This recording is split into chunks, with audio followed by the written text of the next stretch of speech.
Welcome everyone and welcome Conor. Thank you for joining us in this series. It's a pleasure to welcome you to this presentation. Conor is a postdoctoral researcher associate at Kent Law University, University of Kent, Canterbury. He has an interest in continental philosophy, legal and political theory, and philosophy of technology, as well as, of course, rhythm analysis. Currently, he is working with Dr. Conal Parsley in the UKRI Future Leaders Fellowship Project titled The Future of Good Decisions, an Evolutionary Approach to Human AI Government Administrative Decision-Making. And he has so far written 2 monographs, both of which are in the area of rhythm analysis. The first is Rhythm, New Trajectories in Law. And the second one is Contemporary Capitalism and Mental Health, Rhythms of Everyday Life. And this is being published this summer. So we have a sort of preview, I think, today of the themes that this work is about. So thank you again for being with us today, Conor. And we'll give you the mic. Thank you, first and foremost, to everyone who's here today, who's come along to listen to me talk for a little bit of time. And also, of course, I have to extend sincerest and biggest thanks to the organizers, to Fadia, Michelle, Gaia, and of course, Monica for the support as well in getting first inviting me and then getting all of this organized. It really is excellent to be playing some role in these conversations, both now in the current months and in the years ahead, I'm sure. So, as mentioned, this talk is titled, I kept it sufficiently broad when I was asked for a title, right? I went for let's revisiting the Rhythmanalytical project, just to give me, well, one, I wasn't sure what I would talk about whenever agreeing to give the talk, and also because I wanted to allow myself enough scope to see where my interests were at that particular time when presenting the talk. So just to give a sense on what my plan is for today, what I want to try and take us through. Since I have got the Rhythmanalytical project, this little small essay by Lefebvre and Régulier is specifically what I'm referring to there. I figure I have to give a broad and sort of brief recap of that, or sort of the key themes that I want to spin as a sort of thread for the conversation later today.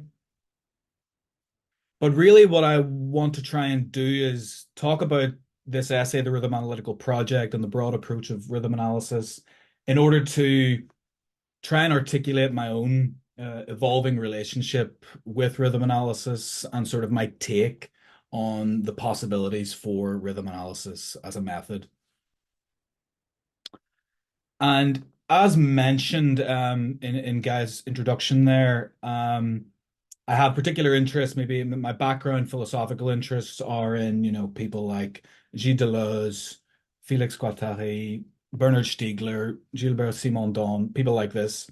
And I won't actually be talking about them in any detail today, but I just sort of wanted to sort of plant that flag as a sort of background set of influences that I really bring to bear on rhythm analysis, even if it's not so clear today. So I'm happy to talk about that, obviously, in the Q&A. And as mentioned, I have this upcoming book that's coming up in the summer. I think it's July 31st is the date for that now, where that is the book where I kind of maybe go into some of that philosophical detail more so than I will today or in previously published work. So that means, I'm just sort of planting that flag for now, but really what I want to do today in terms of articulating my own evolving relationship with rhythm analysis is spend some time anchored in what was the first book published. This was the Rhythm, New Trajectories in Law book, which I'll discuss in more detail in a bit. And this is in terms of trying to systematize the sort of complexity that rhythm analysis brings up whenever we start to think about different types of rhythms. And the proposal that I'm offering, or that I'm trying to sort of work out myself in my own work, is trying to think about rhythm analysis across these as a mode of analysis that really works across these three levels that I call the biorhythmic, the cosmorhythmic, and the technosocial rhythmic. And so I'm going to spend a bit of time talking about these different levels and why I think it's important for rhythm analysis to think about these levels. And then I'll finish off maybe the last 10, 15 minutes of my presentation today. I'll talk about these examples of time standardization and daylight saving, which have become sort of daylight saving in particular has become a bit of a bugbear for me, something that I'm very interested in. And while it might not sound initially the most exciting topic, I do think that it actually has some really interesting rhythm analytical implications to it, and something that I think is worth thinking about. So that's the plan for today. Hopefully I can get through that in good time. So what I want to do now is, as I said, which was the first thing I wanted to talk about, which is think about the rhythm analytical project and start sort of creating a little thread that I want to return to later in the discussion. And so since I know everyone here is very familiar with this work, I really don't want to be seen to be explaining work that we're all very familiar with back to you. But for anyone who maybe isn't as familiar with this work, or for any future people who are looking at this who haven't read the Rhythm Analytical project, I thought it would be useful to start to spin this thread. And so what I want to take from the Rhythm Analytical project, the first thing I'll note is that for me, Lefebvre's work on rhythm analysis remains, I like to think about it in terms of kind of a set of provocations and a set of promises. What do I mean by this? I mean that it's provocative insofar that it's stimulating, it's full of really interesting ideas and micro reflections on the concept of rhythm and its potential significance in thinking about everyday life. And while I do have some specific maybe criticisms of the ways in which Lefebvre conceptualizes rhythm, which I'll touch on a few over the course of this presentation, it's my view that the fact that rhythm analysis is such a little slim volume works to its great advantage, insofar as it provokes and promises maybe more than it can actually deliver. But instead of criticizing Lefebvre for this, for me, this becomes a sort of task for all of us maybe who are interested in using and developing upon rhythm analysis. It becomes a task for those of us who have been, as it were, captured by the power of rhythm.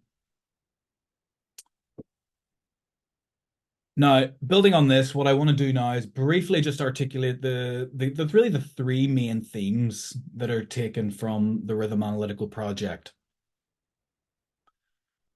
And the first that you're all very, very aware of is what they call really the first hypothesis of rhythm analysis, Lefebvre and Régulier, don't they? They call it the first hypothesis, this observation of the relationship or differentiation between cyclic and linear modalities of time. So on the one hand, we have linear forms of time subsumed within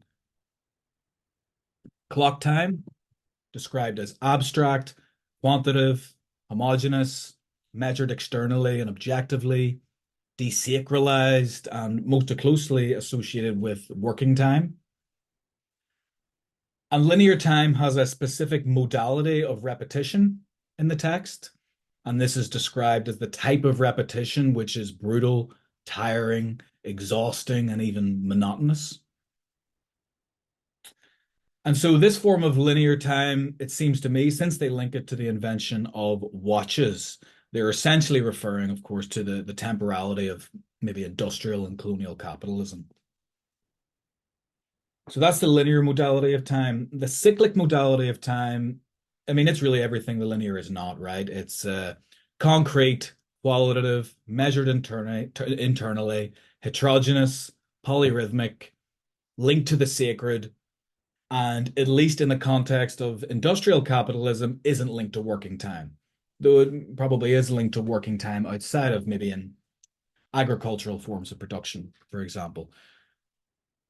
And just like linear time had a modality of repetition, the brutal, the tiring, the exhausting, etc., Cyclical time's modality of repetition is described as you remember, I'm sure, an advent and an event, a beginning and a recommencement linked with replenishment, reinvigoration, etc. And so this begins to move us towards the second key theme, which is really a sort of downstream of the first theme, right? And this is the question of what the exact relationship is between the cyclic and the linear. And although this claim is qualified and step back a bit in the text, I think it's clear that Lefebvre and Régulier are quite extremely tempted, you might say, to simply oppose the cyclic and the linear, such that the mechanical, while linear, is non-rhythmic, and that only the non-mechanical can have the quality of rhythm. So there's a quote here, which I'll just mention on this point. Quote, as such, only a non-mechanical movement can have rhythm. This class is everything that emerges from the purely mechanical in the domain of the quantitative, abstractly detached from quality. End quote. So, in other words, on the one hand, we have some sort of opposition between the cyclic and the linear at times in the text. But on the other hand, they're also presented as having a very close relationship. They form, the cyclic and the linear form at one point in the text a quote antagonistic unity, or at another point in the text they're described as having an indissoluble unity, which I think is very interesting, an indissoluble unity. So they're opposed, but they're somehow unified. That's kind of the theme, the two themes that run throughout in terms of how the cyclic and the linear are thought of in terms of their relation. And the third key point is, of course, this that they term as a hypothesis or a starting point for rhythm analysis is the diagnosis that the dominance of quantified time renders the time of everyday life uniform, monotonous, and as they say, breaking apart and becoming fragmented. So this fragmentation is hierarchically coded in capitalist societies such that labor is, of course, as we know, the temporal normative priority for everyday life. And so these are really the three key themes that they articulate in this short little essay as the starting points for rhythm analysis. So before moving on to some of my own comments and thoughts on this and on how to think about rhythm analysis, I just wanted to mention one final little point from the text. And this is from the introduction to rhythm analysis, which is not even a page long, right at the start of the text. And this is when Lefebvre announces grandly the ambitions of rhythm analysis. As I'm sure you recall, stated ambitions of the project are to found a new science, a new field of knowledge, the analysis of rhythms with practical consequences. So this is, I think, is a really huge, thing to slip into the start of the text, that, announcing that what you want to do is invent a new science or found a new science. And so I'm just throwing that into the mix because it's something I'll come back to a little bit later on. But these are really the main points that I want to revisit from the Rhythm Analytical project before moving on to my own thoughts.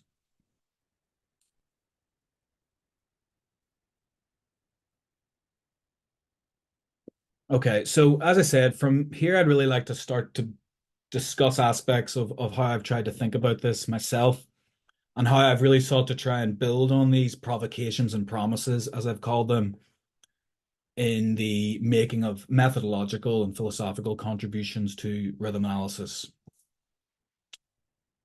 So just as a brief note on this text before diving into some of the detail, just so people have a sense of what goes on in the text.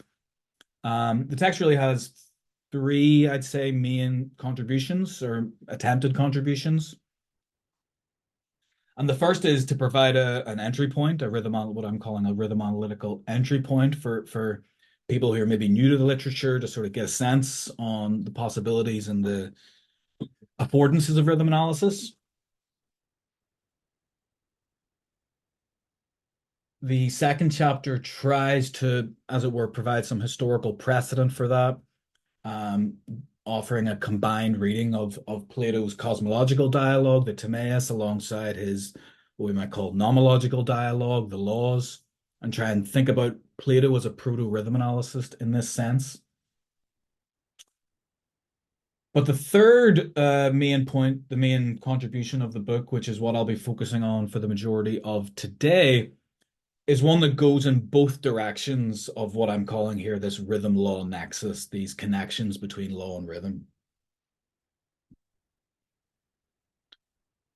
So on the one hand, I try to articulate how legal scholars, legal theorists, socio-legal scholars, etc., might engage with rhythm analysis.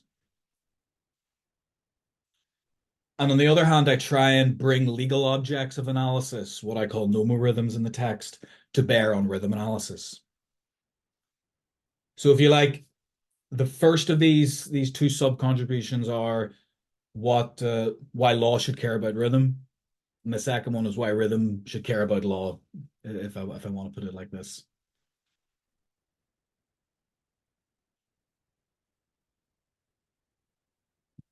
So if that's the text in general, what I would like to do now is build on Lefebvre and initially sort of sketch out how I think about the problem of how to begin in rhythm analysis. How does one start doing a rhythm analysis? And drawing on Lefebvre, you might remember at the start of rhythm analysis, he separates between two different ways of approaching rhythms, one animated by a scientific spirit and one animated by a philosophical spirit. Um, and this is a modality of separating out how to begin rhythm analysis, I think, in terms of treating rhythm as an object or treating rhythm as a principle.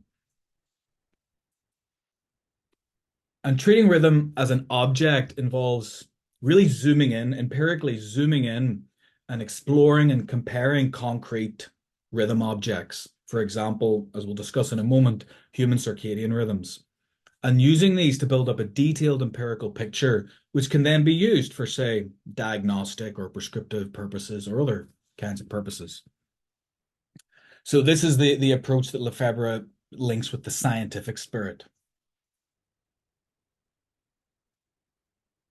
On the other hand, taking rhythm as a principle involves beginning with abstract categories and modes of analysis through which we might study the concrete, or we might just principally engage in sort of abstract conceptualization.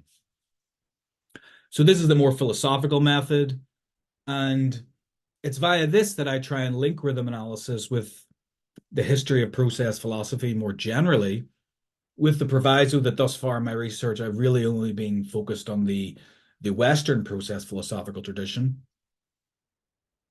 And Lefebvre at one point says in the text that this is the approach he follows, this approaching it with a philosophical spirit, while underlining, of course, that the two are not really in direct conflict, but instead can be thought of as complementary or as completing each other in some way. So following this intuition, my sense is that rhythm is not just what is, and this is something that Lefebvre also says in the text, that rhythm is not just what is most concrete, but also has an immediate abstractness, which the rhythm analyst is invited to develop upon. So what do I mean by this? So the obvious example of how rhythm can be thought of as immediately abstract perhaps comes from how a thought of rhythm immediately brings us in the purview of other abstract concepts, most principally for me, difference and repetition. So Alfred North Whitehead, for example, suggested that the notion of rhythm enabled, quote, the conveyance of difference within a framework of repetition, end quote. But it also seems to me that we could equally reverse this statement, right? We could also say that rhythm enables the conveyance of repetition within a framework of difference. But in any case, the key point I wish to underline here is that rhythm itself, thought of as an abstract notion, immediately starts to bring into its purview a family of concepts such that rhythm is immediately concrete in clear ways, but also immediately abstract. And building on this, the sense in which I use rhythm analysis in this context is that it is defined by this movement or looping between the abstract and the concrete. In other words, if rhythm analysis itself must have a rhythm, I argue it is in this continuous looping between the abstract and the concrete. So, for example, between the extreme concrete tendency, if we can imagine this, of only analyzing particular objects empirically in terms of their rhythms, or the other extreme tendency of only engaging in abstract conceptual analysis, I imagine the rhythm analyst as being in the middle, always on the move between the abstract and the concrete, looping between them again and again. And I think, as I mentioned, this is how rhythm analysis can begin to think about the problem of starting points or foundations, because the rhythm analysis starts from the only place they can, in the middle. And this is the reading, for example, that I give to this following quote from Gilles Deleuze. He says, quote, "One never commences, one never has a tabula rasa. One slips in, enters in the middle, one takes up or lays down rhythms."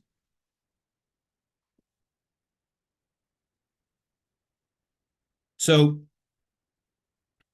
building on this, what I would like to do now is slip in, as it were, to the question of these scales or levels of rhythm that I think are useful for rhythm analysis to concern themselves with. These are the biorhythmic, the cosmorhythmic, and the technosocial rhythmic.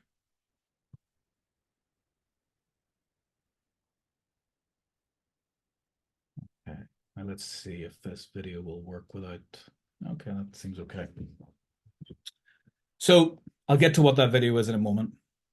So, as I'm sure you're all well aware, the problems of time and rhythm are well known in biology, particularly in chronobiology, developmental biology, evolutionary biology, and ecology. And in many ways, this is increasingly becoming an area I'm more and more interested in. But for now, I just want to mention a few key points. And in my first slide here on the biorhythmic, what I want to do is focus on the idea of the endogeneity of biological rhythms, i.e., the idea of internal biological rhythms or internal biological clocks.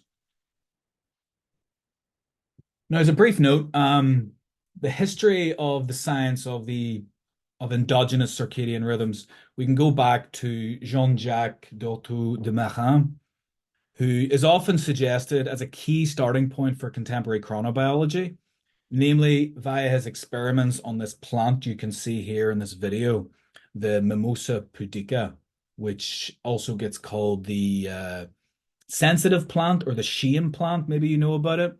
Pudica is the Latin for shame. So this is the plant where if you touch it, it'll curl up, it'll, as it were, retract from your advances. And so this plant is heliotropic. So this means that it positively orients itself with respect to sunlight, akin to a sunflower. But more specifically, it displays what are called, and this is the word here, I don't know if this is the correct pronunciation, but it's nyctinastic behaviors. And this basically means that, as you've seen over the course of this time lapse, now going through its second or third run through, this is its nighttime behavior. The same behavior as when you touch it and it curls up. This is what it does at nighttime, folding its leaves and drooping in on itself in nighttime or darkness. So what de Marin did is that he deprived the plant of light-dark cycles. I don't know if he put it in a cupboard or whatever. I can't remember exactly, but he deprived it of light-dark signals anyway, and found that it still folded its leaves at nighttime and opened them during the day. Now, he didn't suggest that this meant the plant had an internal biological clock. We would have to wait about another 100 years for that in the experiments of Augustin Péramus de Candolle, who was a Genevan botanist, who postulated for the first time that Mimosa pudica had an internal biological clock of about 22 to 23 hours.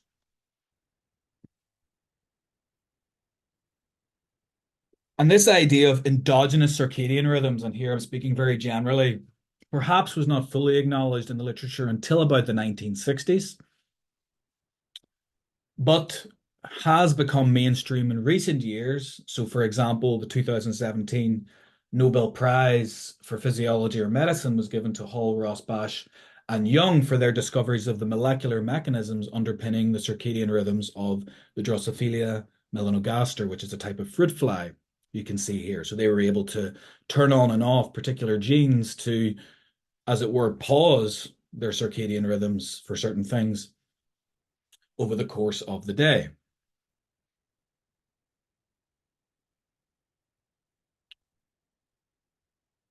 So just as a note here, so that's on the endogeneity of circadian rhythms.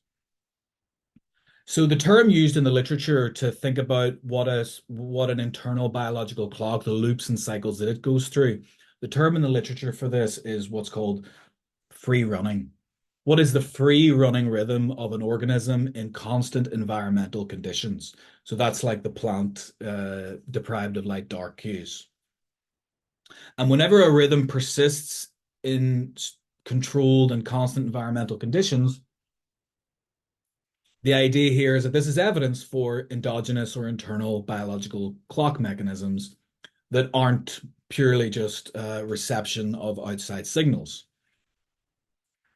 And so just like the Mimosa pudica was put inside a cupboard or some sort of dark cave, this is what we've done with humans. So a similar experiment would be putting humans in caves for long periods and depriving them of the light-dark cycle and see what their circadian rhythms are. So this is Michel Siffre, who famously spent, I mean, he spent many different periods in caves, but this one in particular, I think he was spending 6 months alone in a cave, and he's very fittingly, as you can see, reading Plato. But he's not reading The Republic, unfortunately, where the cave analogy is drawn. But nonetheless, I think that was pretty good to get him in a cave reading Plato. And very interestingly, the experiments of the cave experiments testing circadian rhythm, they threw up some very interesting results. Michel Siffre at one point, his sleep-wake cycle got to around 48 hours rather than a 24-hour cycle. So pretty extended, but that wasn't sustainable. And it's even if that is possible, it seems that's not a sustainable rhythm for human organisms. So a lot of research has gone in the past 20 years to figuring out what the human free running, as it were, in endogenous internal sleep-wake cycle is when conditions are appropriately controlled for. And the evidence coming out of Chuck Sizer's lab, who I think is at Harvard, I think he's at, is that the human free running period appears to be just north of 24 hours, 24.18 hours on average, of course.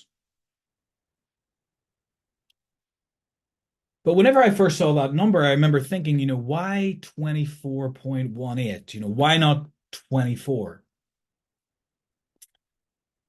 And a key point to note here, which will begin to bring us towards the next topic, but I won't get there quite yet, is that there must be a certain plasticity to circadian rhythms to the extent that the day-night cycle on Earth is different depending on latitude, longitude, and time of year.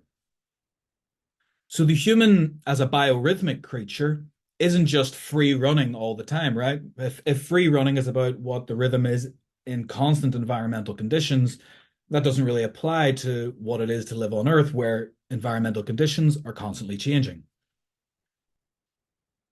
In fact, the terminology for this is that what's constantly happening is that we are being entrained by different Zeitgebers, or the word for time givers that's used in the literature.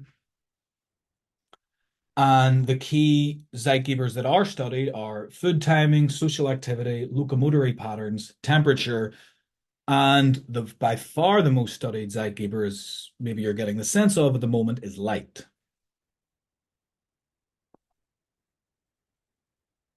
So given the importance of light, what I want to do is I want to take a few moments to describe light's role as a Zeitgeber in the human circadian system and its importance. Okay, so there's a couple of scary looking graphs here, but don't worry about it for now. I will point to relevant parts of it where necessary. And so basically my main point here that I want to try and drive at is I want to focus on the relationship between the light dark cycle and the sleep wake cycle in the diurnal activity of humans. Now, if you can imagine yourself, best case scenario, waking up and seeing the sunrise. Let's say there's no clouds, you get perfect sunrise. The actual process, the biological process here is very interesting. Basically, what happens is the sunlight travels into your eyes and it will go, as you can see here in the bottom right, it will go and it will pass through what are called here these IPRGCs. And this is the term, this is the acronym, as it were, for what are called the intrinsically photosensitive retinal ganglion cells. Intrinsically photosensitive retinal ganglion cells. And they contain a light-sensitive protein called melanopsin. Now, very importantly, I think it's just useful to mention that the IPRGCs are not the rods and the cones. They are not the cells that we use to visually perceive color.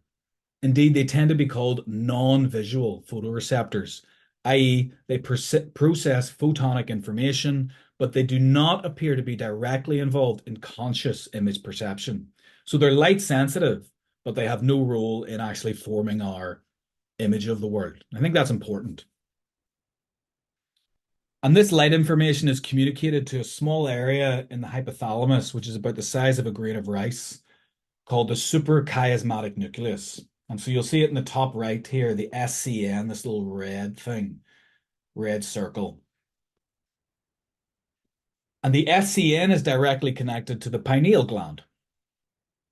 And if you know anything about the pineal gland, it's principally an endocrine organ whose main role is to either suppress melatonin or create melatonin and send it out into the bloodstream. And so whenever you get that morning sunlight, basically what happens is you get a signal that goes through all these retinal hypothalamic tract, through the IPRGCs, into the SCN, and the pineal gland knows that it shouldn't make melatonin. But so that contributes to various feelings of awakening and energy, but also suppresses melatonin until later in the day. So you get melatonin suppression, and as it were, you set the melatonin countdown for around 16 hours later that day, as long as you don't disrupt the cycle in other ways. And so the SCN is often referred to as the human's master clock, which functions like a conductor, choreographing the circadian rhythms of the polyrhythmic nexus of the human body as different organs and different systems move through their own cycles, whether they be shorter than a day, or longer than a day. And that's what this diagram or this figure on the left is really all about, showing you the multiple peripheral clock systems that are entrained by the Zeitgeber of light at the appropriate time of day.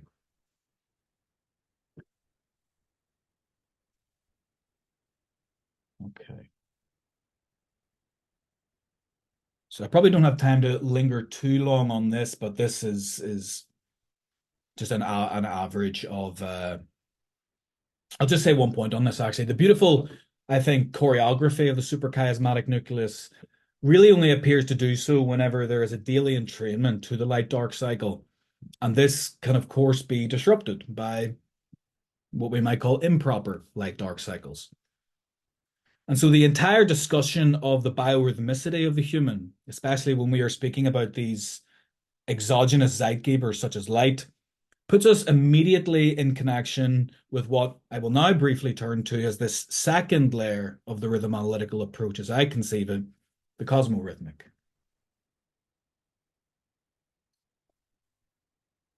So of course, you don't need me and you don't need rhythm analysis to tell you that the evolution of life on Earth occurred in very specific local cosmic conditions, i.e. in the context of solar and lunar rhythms. And indeed, Lefebvre did suggest that the origin of the very notion of the cyclic must be in these cosmic rhythms. So this is to say that the evolution of the biorhythmic and the human circadian system only makes sense when we contextualize it on a spinning, axially tilted planet which has circannual rhythms of moving through seasons. So yeah, so the Earth spins, as we know, of course, about its axis once a day, producing this day-night cycle. This is our diurnal rotation. But as we are axially tilted at around 23.4 degrees, this produces circannual rhythms of the seasons. So it's summer whenever we're axially tilted towards the sun, because this tilt determines the angle that sunlight hits us at different latitudes. So this is the primary Zeitgeber, of course, the sun, but we also have the moon.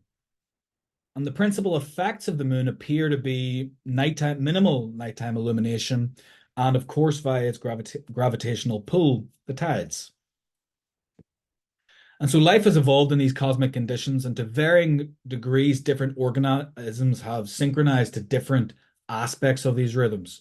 So, for example, some marine organisms have synchronized feeding and reproductive cycles with the moon.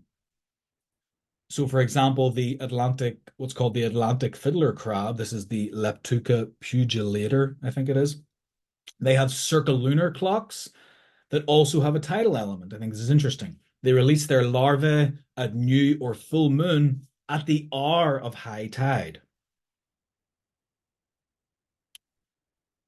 And so, as I mentioned previously, many circadian rhythms have a degree of plasticity, which makes sense, as I mentioned, in these cosmic conditions of living on a spinning, tilted planet.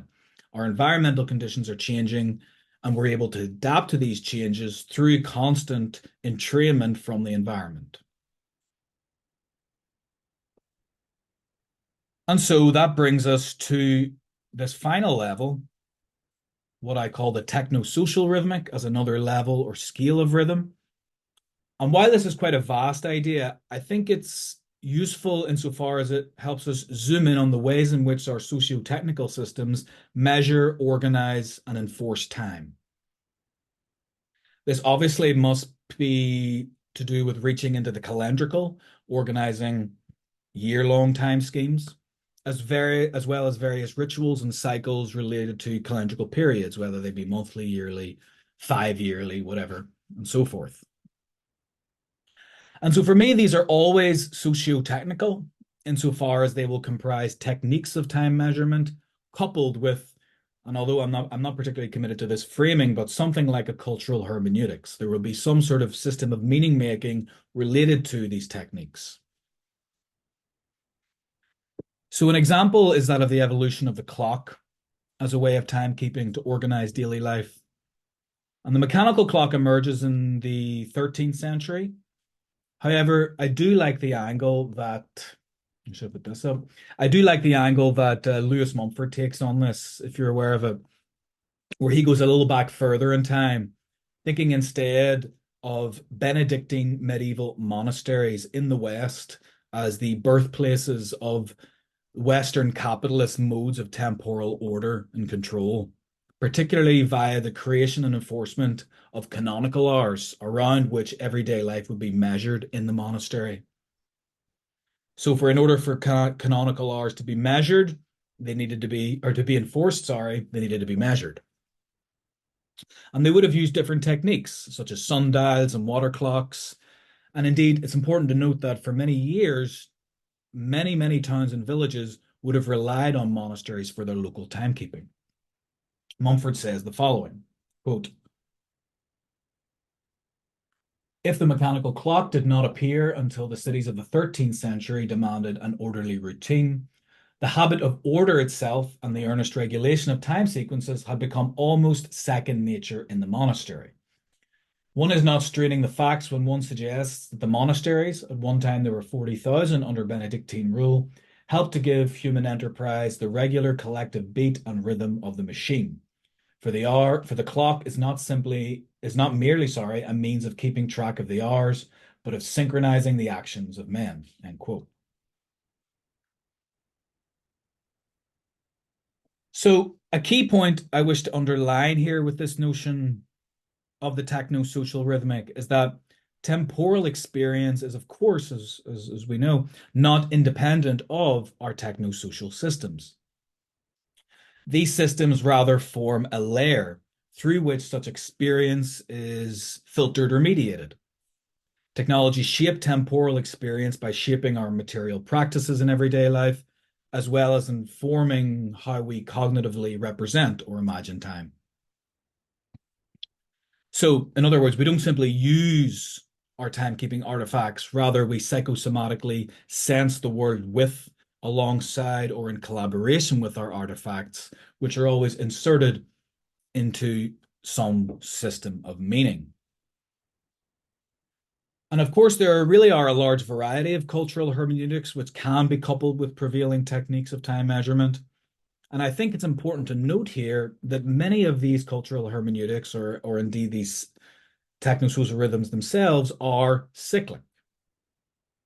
3 examples just to highlight are election cycles, economic cycles, and thirdly, these are here in this particular bullet point, and thirdly, what I will call the adjustment process to technical change. So technical evolution obviously has some sort of cyclic activity, even if technologies are always changing. And our cultural systems react to these in similar ways over the ages. So to say a little bit more about this, how often basically have you heard the refrain that new communications technologies, for example, are quickening the pace of temporal experience, especially since the invention of the internet? But I presume many of you are aware of it, but in case you aren't, I would recommend the 1970 book by Alvin Toffler called Future Shock, which is precisely concerned with the question of the phenomenon of how individuals and societies adapt to the pace of technical and social change. So he focused on basically the explosion of disposability, I guess was his main theme, right? You had the disposability of consumer goods, the more and more transient nature of jobs, the more and more transient nature of friendships and where people lived, etc. So disposability is the theme. There's also a nice documentary, which was made in 1972, which, as you can see, starred really and was narrated by Orson Welles. But the key point I want to make here is that this feeling of future shock isn't new. This is the cyclic process of our adjustment to technical evolution. We experience, of course, a particular version of future shock, and we can't reduce it to future ones. Repetition is always repetition with a difference. But it's striking nonetheless to see how such collective affect manifests time and time again. One of my favorite examples of this, which I'll just mention briefly, was in Rome in around 263 BCE, where during the First Punic War, the Roman Republic famously took, is it Catania or Catania? I can't remember, which is in modern day Sicily anyway. And among the war booty, they retrieved a sundial, which was then put on display prominently in Rome. And this new timekeeping technology appeared to give some Romans future shock. So from David Rooney's recent wonderful book About Time, I take this example as well as the following quote from a playwright of the time. Quote, "The gods damn that man who first discovered the hours, and yes, who first set up a sundial here, who smashed the day into bits for poor me. When I was a boy, my stomach was the only sundial, by far the best and truest compared to all of these. It used to warn me to eat wherever, except when there was nothing. But now what there is isn't eaten unless the sun says so. In fact, town's so stuffed up with sundials that most people crawl along shriveled up with hunger." End quote. So I think that's just an interesting note on how to see that this relationship to new technology is producing a sort of disadjustment feeling, how common it is as a technosocial rhythm itself. And so at this juncture, what I'd like to do is look from some of these concrete examples across these 3 levels back to some of the themes that I mentioned at the start. And as might be clear, but I'll just underline, what some of these examples lead me to do is really question the linear cyclical antagonistic unity model offered by Lefebvre and Régulier. And not just because it's dialectical, but because it mitigates against, I think, grasping the cyclic nature of so many of these technosocial rhythms, from just the three examples I've mentioned, election cycles, economic cycles, and these sort of technical cycles, not just technical evolution, but the social process of adjustment to technical evolution. So there's no doubt that the notion of linear time that's developed by Lefebvre is useful and indeed important. I think we need to maintain a critique of linearity for various reasons, which we can get to afterwards. But nonetheless, I question how really strongly we can hold to the linear cyclic distinction as foundational to rhythm analysis. And so with that in mind, what I would like to do for the rest of the presentation, how am I doing for yeah, but just under 10 minutes, to think about two related examples that build on these three-leveled analysis, as I mentioned previously, which will be on time standardization and relatedly daylight saving.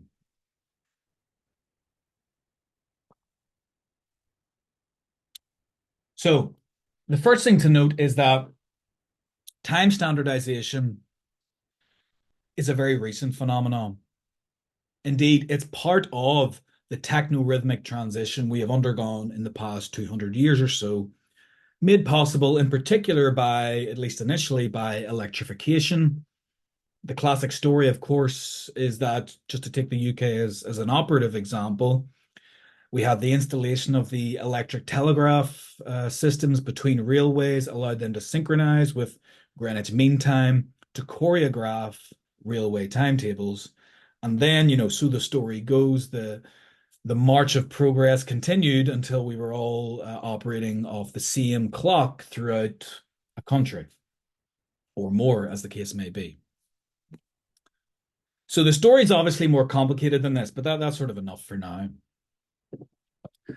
And the evolving technosocial process of time standardization is one where new technologies and new cultural hermeneutics emerge relating to, for example, commerce, the importance of fast communication and transport, and so forth, producing a context where time standardization became a new kind of technosocial rhythm. And I think in many ways we often underestimate the how huge a transition this is, really. That for the first time, time is not determined locally by the sun. Only 120, 130 years since the UK adopted, for example, standardized time in the Statutes Definition of Time Act 1880. So this is a huge change that I don't think has really been fully reckoned with. To the point where today it's become almost unthinkable to imagine an end to time standardization. Nor indeed does it seem to be something that many people would even worry about as something that could be changed. And so I would like to ask really, what might a rhythm analytical approach bring to a question in this area, which seems to be very much in the rhythm analytical wheelhouse, right? What kind of a time standardization, if that's the rule of the game, might be desirable for rhythm analysis? So if we look here, these are the current European time zones. And it will come as no surprise to you all that time zones are significantly politically determined. Time and control over its measurement and distribution is obviously political. And part of the fact that it's political means that in other ways it makes no sense. For example, there is no good reason why the northwest coast of Spain should be on the same time zone as the east border of Poland. It doesn't make any sense from a, as it were, biorhythmic and cosmorhythmic perspective. So, for example, if that's the current time zone, then we might look at this time zone clock, which was a proposal by the Dutch group Health Time, as a new approach to time standardization, which at least paid some attention to the biorhythmic and cosmorhythmic context. I'll just leave that on the slide for a moment. I won't be discussing this too much. I'm just throwing it up as a possibility to be for the purposes of discussion.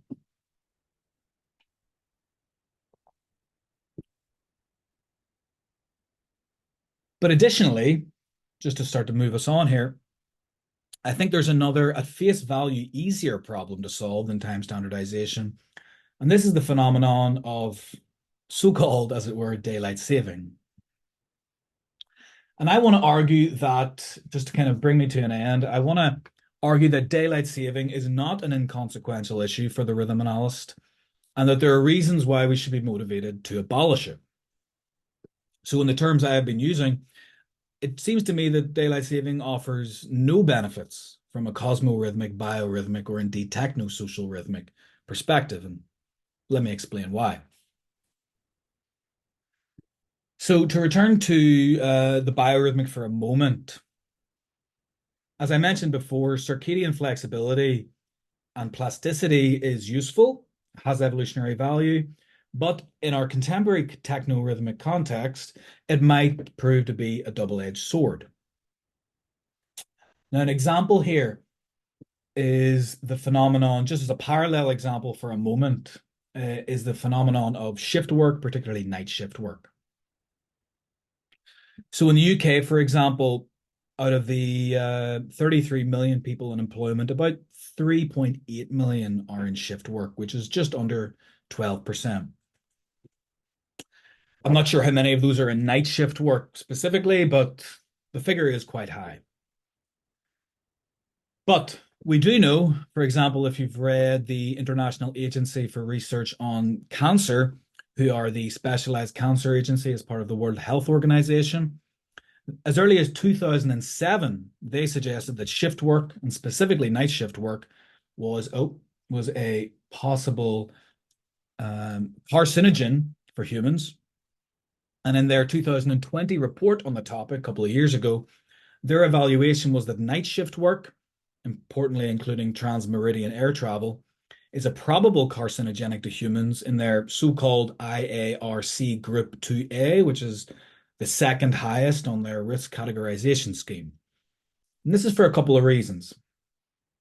First, it was due to the positive association between night shift work and prostate, colon, and rectal cancer, amongst others, in humans, as well as evidence from animal experiments where the alteration of light-dark cycles had been shown to be carcinogenic, as well as clear mechanistic evidence that alterations in the light-dark cycle appear to suppress the immune system, contribute to chronic inflammation, as well as cell proliferation.